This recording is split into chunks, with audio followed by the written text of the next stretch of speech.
Hindi pwedeng hanggang dito lang ako. Ikaw ba? Ano bang pangarap mong maging? Ano pa ba yung mga lugar na gusto mong marating? Ano pa ba yung mga bagay na hangad mong gawin? At ano ba ang laman ng palagi mong hiling? Gaya mo, palagi rin ako nakaharap sa salamin. Pinakatititigan ng gusto yung sariling tumitingin. Kinakausap, tinatanong, sinisilip ang aking galing. Baka sakaling biglang magising yung ako na gusto kong maging. Yung ako na may malayo ng narating. Yung ako na malaya ng bilhin ang kahit anong gusto.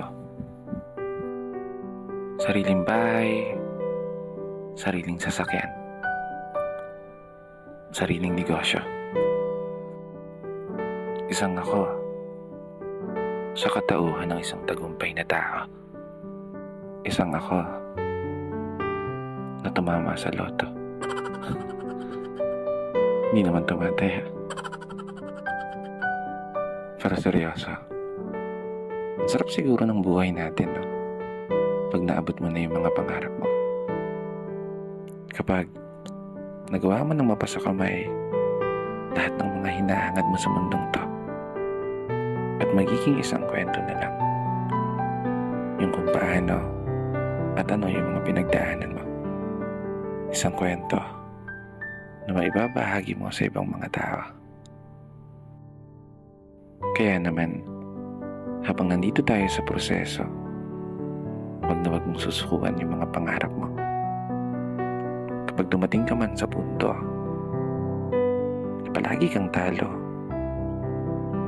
humarap ka lang sa salamin at tignan ang sarili mo at subukan mong tanungin,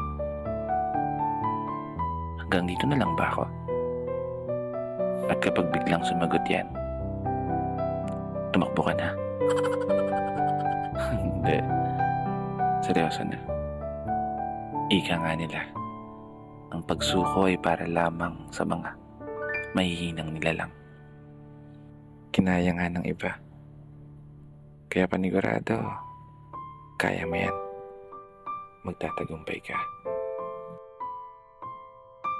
Dito na nagtatapos. Kaya isang pagpupugay para sa lahat ng mga tao na patuloy sumasabay sa hamon ng buhay. Ako nga po pala si Brother Matt at ito ang aking munting tula.